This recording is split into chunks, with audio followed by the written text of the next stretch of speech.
Hey everybody, today we're going to work through finding the length of line segments. So you'll even see just from a quick glance at the first two problems on your screen, we're going to be given the endpoints of line segments and we're going to go through finding the length of the line that would be created. So if we were to map those 2 points on a grid, connect them with a line, how long would that line be? Okay? So I want to jump right in with the first two problems, give us a bit of a structure, and then we're going to let you go for the day. So let's take a look at the first problem. I want you to find the length of the line segment. And what that means by default is we're going to go through and we're going to find the exact length. No rounded values. The only time you'll find a rounded value is if the problem says to do so. My advice to you would be, especially early on, draw a quick picture. I think it can be super useful for you to just throw down like a quick set of axes and now estimate where those points would be. So if we had to go through and say, okay, well, -2, 4 would be to the left a bit and up a little bit more. If I was to go through now and label that, that would be at -2, 4. My other point would now be at 5, 4. So I would be to the right 5, up 4. So up a little bit less than what I went across, something like that, I don't know. And now I could label that point. And what that problem asks us to find is what is the length of the line that would connect them? Okay, that should be a pretty straightforward problem for us. At least I would hope so. You notice that my line is going directly across. It goes from an x value of -2 all the way to an x value of 5. So this little portion of the line between the point and the y-axis is 2 units long. This portion, much longer, between the y-axis and the point is 5 units long. So we should be good to be able to say that it's 7 units. Now, we don't know what those units are. Maybe those points represent movements in centimeters, in meters, in feet. Who knows? But we can at least say it would be 7 units long. Okay, I want to leave you with B. I want you to play around with B and see what you can come up with. Okay?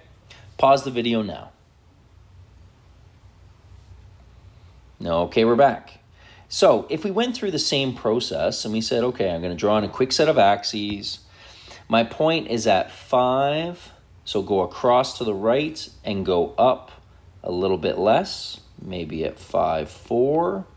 And then my other point is at 5, 1, so go across the same amount, but go up very little. If we were to connect those two, how long is that line segment? And I hope we would be good to say 3. We could go through and say, hey, like the distance there is the 4, subtract the 1. It's just my y coordinates because my x coordinates are the same. Okay, I hope that those two problems were pretty straightforward. We're hardly going to see problems like that again. Okay, you go through. In A, we had horizontal points. In B, we had vertical points. I want to jump into something that's going to be more representative. Okay, you take a look at C. Now, I want to go through this and deal with this in bits. So, what I want you to do is to try to put on a decently accurate sketch of where those 2 points would be and the line segment that would create them. Okay, I want you to tackle that now. Pause the video. Okay, we're back. So if I was to create, there's my set of axes. You can see I'm just hand drawing them. Like that's all I would expect you to do on your page. Now, -2, 4 would go to the left a little bit and up about double. So maybe I'm about there. I'm going to label the point so I can see the exact location. 5, 1 would go to the right a lot more and up a very little. So maybe we're somewhere over there on the right at 5, 1. If we were to connect that, with our line segment, we would get something like that. Okay, we now need to go through and calculate the length of that line. You'll notice that's a little more difficult because it's not horizontal nor vertical. Because it's on a slant, because it has a slope to it, it's not quite as easy as just counting units. Okay, so what could we do to do it? Well, I want to give you a universal way to deal with this.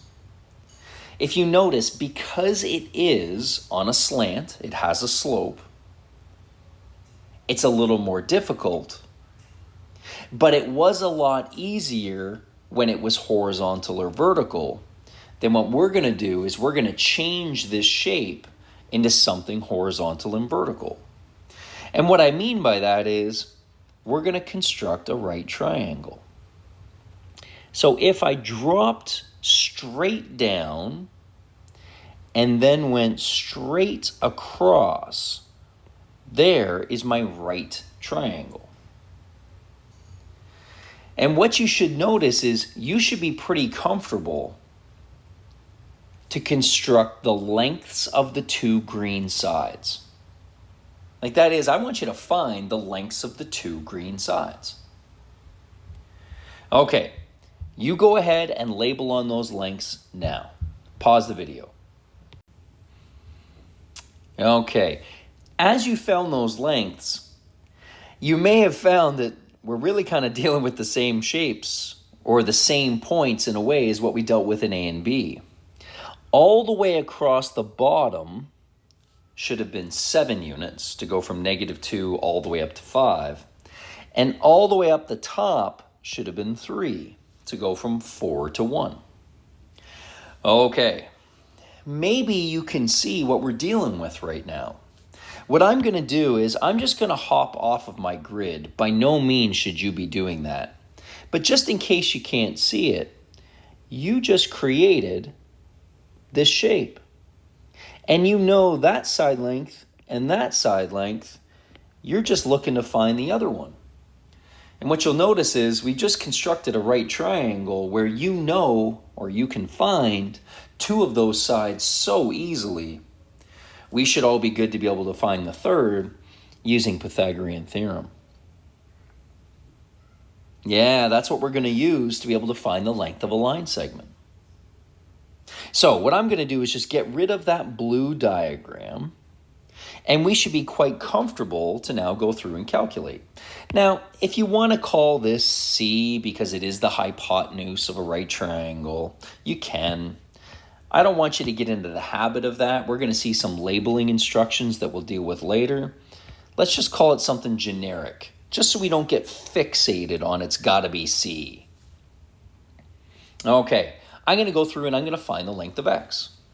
Now, we could go all the way from the beginning and say x squared is going to equal one of the other sides, 3 squared, plus one of the other sides, 7 squared. However, if I can get you into the habit, can you see that at some point you are going to have to get rid of that squared? So we're going to have to take the square root.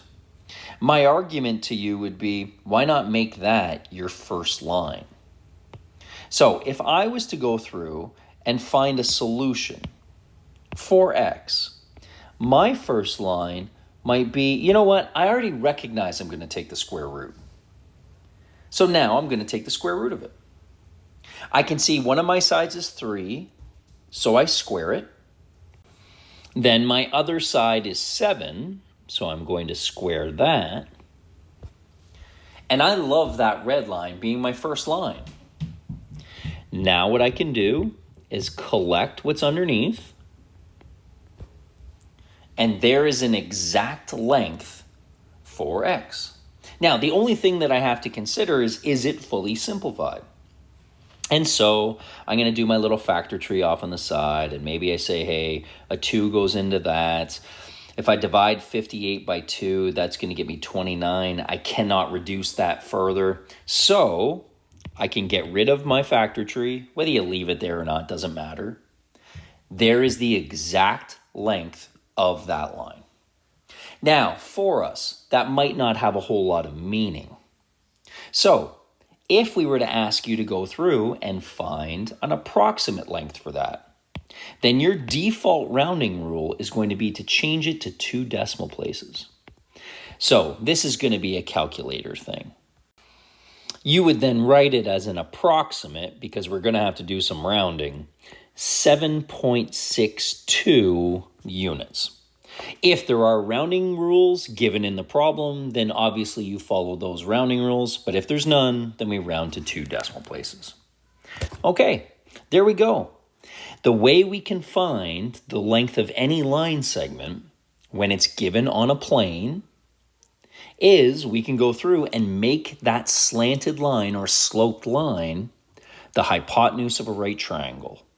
So we figure out our horizontal and our vertical components, and then we are good.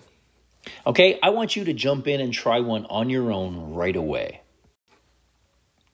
So I want you to focus in on D.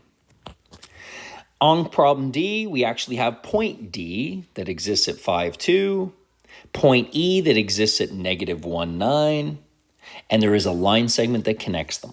So I want you to go ahead and come up with the length of that line segment. Okay, give it a go on your own. Pause the video now. Okay, we're back. So for us to find the length from D to E, I'm going to make a quick sketch, estimate my points to the right a lot, up a little bit. Now, if I call that D at 5,2, you'll notice E would have to be to the left one and up a lot more. So I start to lose maybe the proportionality of my picture, but it still serves its purpose for us to go through and find the length. Okay, if I was to go through now and solve for that, I can drop in a height, find my base. I can see that my height has to go from a y value of 9 down to a y value of 2. That makes that a height of 7. My x's, my base, has to go from an x value of -1 over to an x value of 5. That is a length of 6. Okay, there's my functional diagram. Now I can find my length. Okay, what makes this one a little different is if you look back up in the original problem, you'll notice we've given the endpoints names. And so when we go through then to find the length of the line segment, we need to use the name of that line segment. So what you'll see in the solution is rather than me just calling this X, it's now DE. So I'm going to get rid of that X, and within my solution, I can say that DE is equal to the square root of, and now use Pythagorean theorem. Square my 7, square my 6. Now I can add those together. 30 and 40 is 70, 9 and 6 is 15, so that's an 85. I'm going to do a quick check to see whether that reduces. 5 goes into that clearly, but it goes in 17 times, so 85 is not going to reduce. That is my final answer, root 85. You can obviously go through and push buttons on your calculator if you need to come up and find an approximate. Okay, hopefully we match up, and hopefully that one went pretty well. Okay, let's take another opportunity to get some more practice and make this as automatic as possible. I want you to try E on your own. Okay, pause the video now. Okay, we're back. So I can go through and do the exact same thing. What I'm going to start to do is just try to be a little more proportional with my diagram. So I'm looking at my -3,7 point H. That one's got like the biggest coordinate in it. I have to be able to get up to a y value of 7. So I'm going to plot H first. Left a bit, up more than double. So maybe something like that. There is my H at -3,7. Now when I go to plot G, I go to the right 2 and I'm down 4.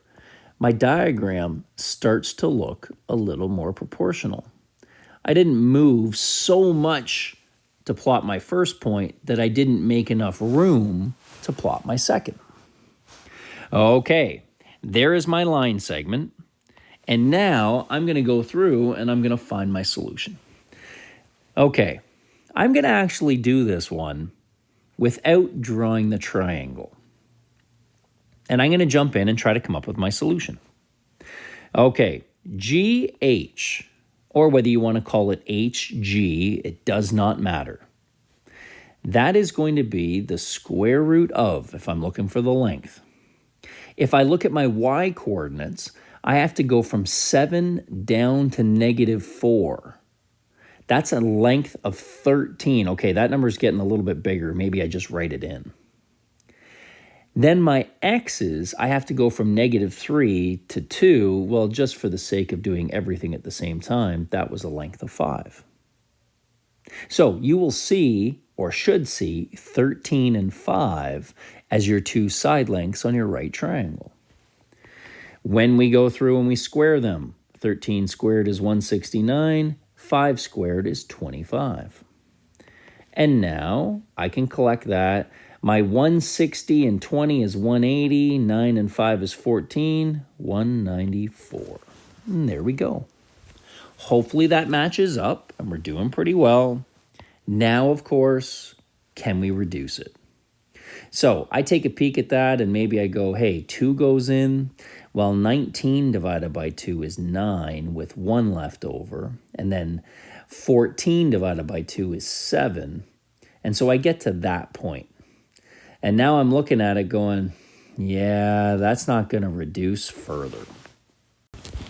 So root 194 is our final answer. And there we go. Okay, hopefully we matched up, and hopefully you're feeling really comfortable with this. Okay, let's jump in and deal with another one. Okay, I think F should be our gauge now. Are we comfortable to be able to work our way through finding the length of that line segment? So I want you to give F a shot, and hopefully this will give us some good confirmation and build up some confidence. Okay, pause the video now. Okay, we're back. So, quick sketch. Well, if I take a look at point B, I have to get a y-coordinate of -11. So if I'm trying to be as accurate as possible, then maybe there's my location of B, -5, -11. That would make A, -3 would be halfway up, not quite as far as I went down. That would be the location of A. And I think that that's a pretty decent sketch in terms of proportional. Okay, that's what we're trying to match up with in terms of our length. Okay, my lengths are starting to become bigger on this triangle, or at least one of them is. So I work my way through and I am coming up with this length of AB. Well, if I look on my vertical side, I have to go from 7 all the way down to -11. So that means that I have a length of 18 on my triangle. Now, the nice part is my horizontal side, that's a nice short length of 2 from -5 to -3. Well, now I need to go through and calculate my 18 squared. That's not a perfect square, I would expect you to know. So yeah, we're pushing buttons on that one, and we get a 324. Plus, now our 2 squared is our 4. I'm going to shrink that down a little bit just to make a little bit more room for us. We now have the square root of 328, and that is going to reduce. If you take a look at your last 2 digits there, 28, that divides by 4, so that means that my bigger number divides by 4. So if I can take my 328 and I divide that by 4,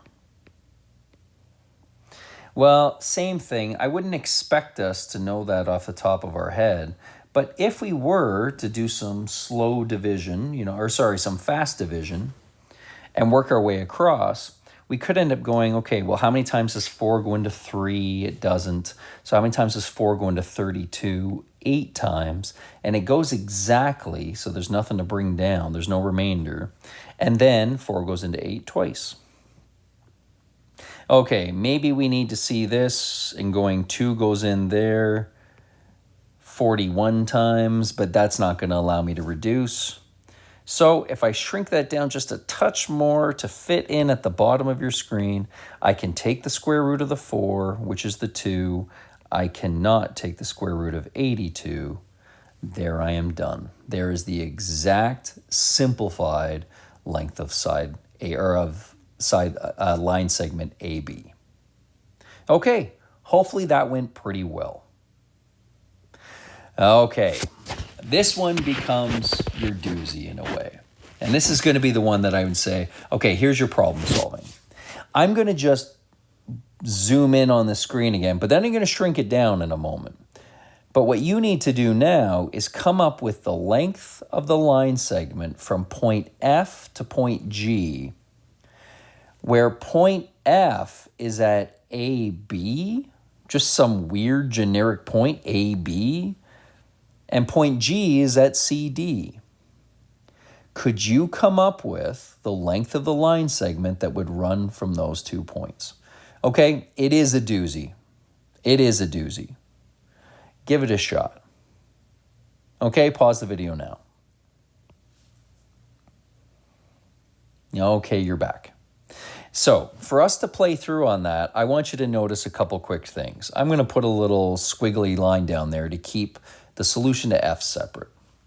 Well, if I was to go through and construct my diagram, it might feel a little weird in terms of how you're going to draw that. Like, you don't know the exact location of F because you don't know what A and what B are. So like if you wanted to, like you could go ahead and you could call point F over here, but point F could have just as easily been over here. Like there's nothing that says where F has to lie. If you wanted to, you could then say, I don't know, like maybe I said G was here. Just to put it in a different location. If I needed to, that might be my diagram. Well, now you've got to come up with the length of it. So this is where it becomes a little tough. Because you don't have the numbers, it's not as easy to come up with your side lengths on your triangle. So what I want you to do is I want you to look back. If you were stumped, I want you to look back and see how we were calculating the lengths of those sides. Hopefully we just used reason while we were doing it for the previous problems. Now I want you to look at it as, could you figure out how we would calculate it? That might help. Okay? Take a look back now. Try it on your own, okay? Pause the video. Okay, we're back. So for us to take a look at the actual operations that we do between those, I just want you to look at the diagram as I've drawn it in G, and I want you to zero in on your y coordinates. If you were to go through and try to come up with what was the vertical side on that triangle, I hope that you would maybe take a peek at it and say, well, if this was at point B and this is at point D, then for me to come up with the length of that blue side, I would have to take B and subtract whatever D was. And if you came up with that, that is great reasoning. Now, the bottom side. I'm going to color that side in purple, and I want you to zero in on your x coordinates. This one's a little tougher. Because of the way I've drawn it, you may have been tempted to say, well, then that's point C, and that's A, or I shouldn't say point C, a length of C, and that's a length of A, you would add those two things together. Here's the problem. Can you look at that point C, or that x coordinate of C? It doesn't say that it's negative. I just put it in quadrant 2 for some variety. So what we need to be careful of then is that we don't think, hey, I'm going to add those two dimensions together. So let's look back now on question F. How do we get an answer, and look at my solution, an answer of 2? So if I went back and now drew on my triangle, my bottom side, and I'll zero in here, my bottom side is a length of 2. How do you get a 2 from those x coordinates? And maybe we can see that we can subtract. That if I took -3 and I subtracted -5, I'm going to subtract a negative, so I really add it. There's my 2. That what we're actually doing within problem G is we're doing the same thing. We are subtracting our coordinates. So if I was to now highlight that, and I'm going to do that in orange, to find the length of that bottom side, I could now take my 1 coordinate, A, and subtract the other coordinate, C. If I use those, I've just come up with my lengths. Now I'm good to go through and create that. I am good to go through and find the length of that line segment. So what I could say is GF, and here's my Pythagorean theorem. I need my one side squared, so maybe that's A minus C squared, plus my other side squared, B minus D squared. And that would be the length of GF. Now, you could go through and you could expand all those brackets. So you could end up with an A squared minus 2AC plus C squared plus B squared minus 2BD plus D squared.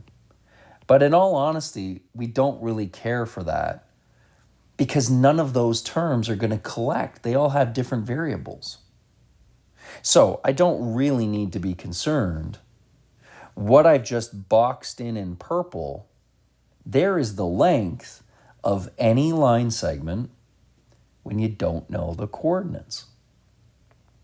Okay, why is that useful? I want to talk to you about a generic formula for this.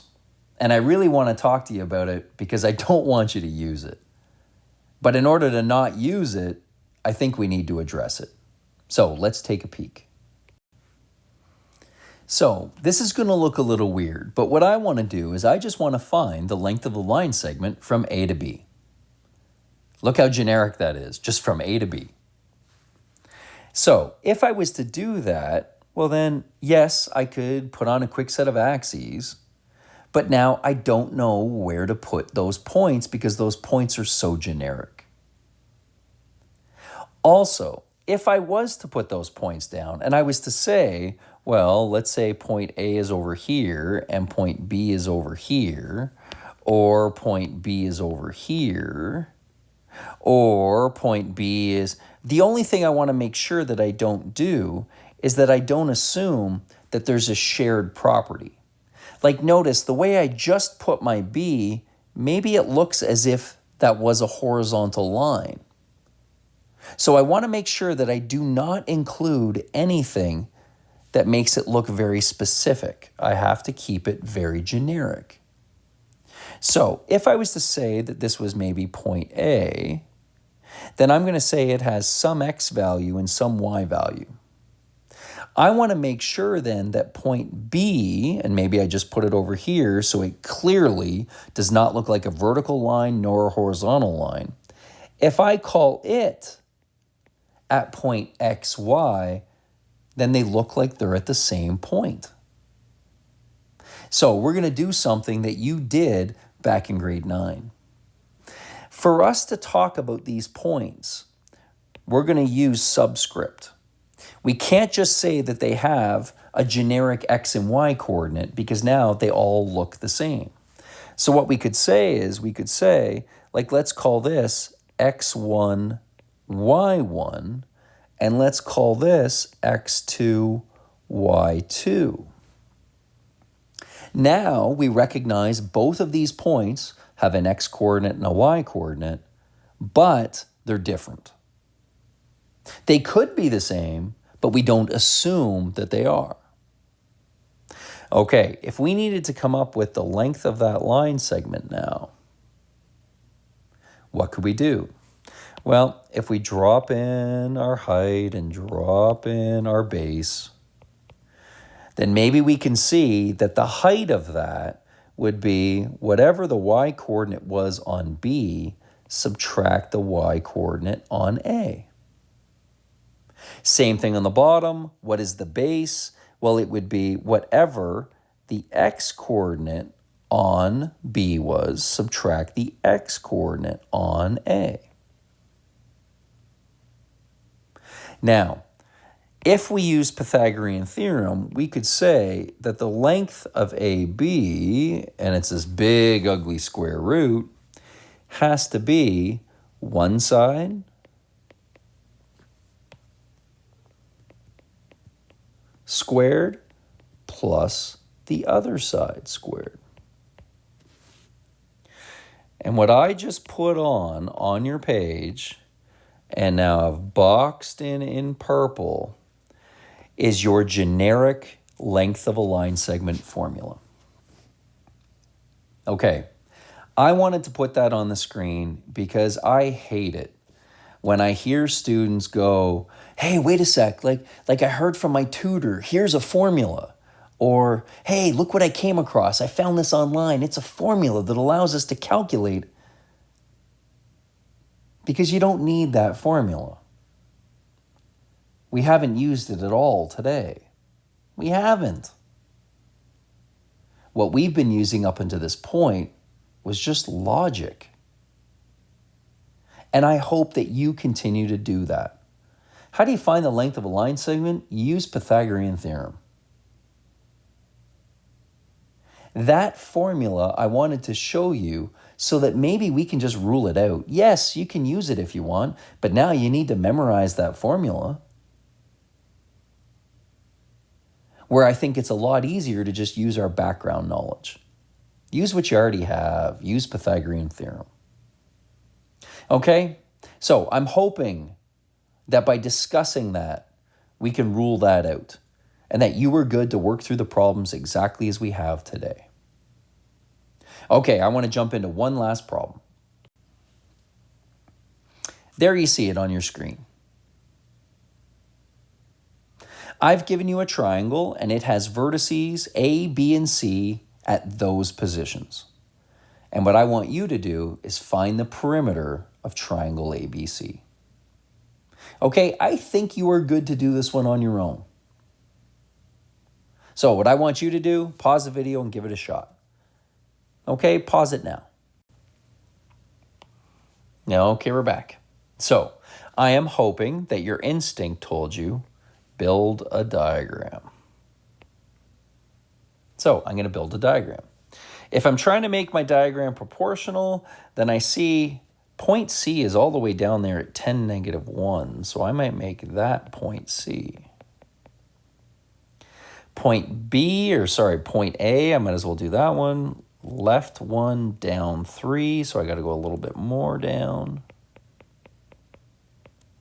And point B is over 2 and up about the same amount.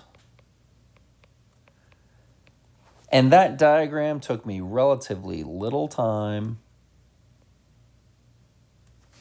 but it allows me to get an idea of what I'm working on.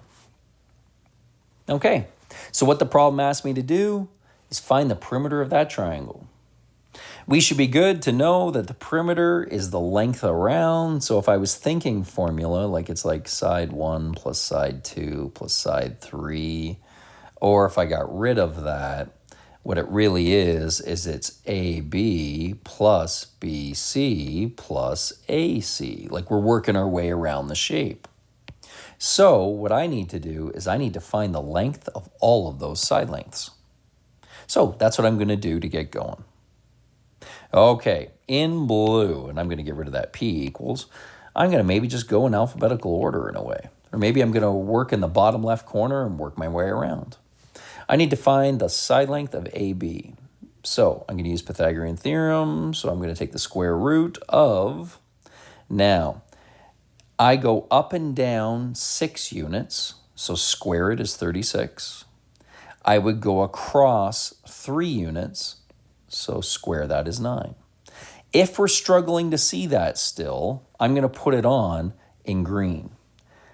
For me to go from -1 to 2, I would go across 3. Then for me to go to -3 up to 3, that's up 6. There is my right triangle. Okay, I'm going to get rid of that from my diagram just because it makes it really messy. I can now go through and I can simplify that. That is a root 45. And 45 is 9 times 5. So I can reduce that to 3 root 5. Okay. If I caught up to you, we had hit a snag and maybe now we can see it, I want you to pause the video and try to finish off the problem. Okay, pause it now. Okay, otherwise we're back and we're going to keep going through. So there's BC that maybe I find next.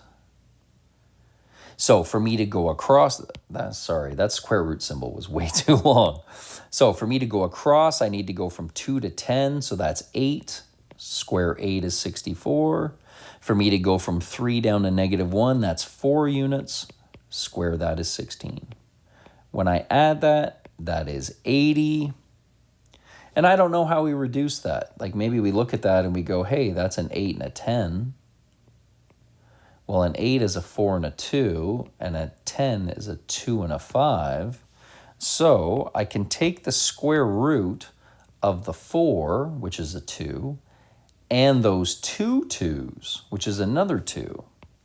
So when I take the square root of both of those, then I get a 4, and I'm left with the 5 underneath. What I actually found out in that factor tree was the best way to factor 80 would have been 16 and 5, because then I can just take the square root of 16, and there I'm reduced.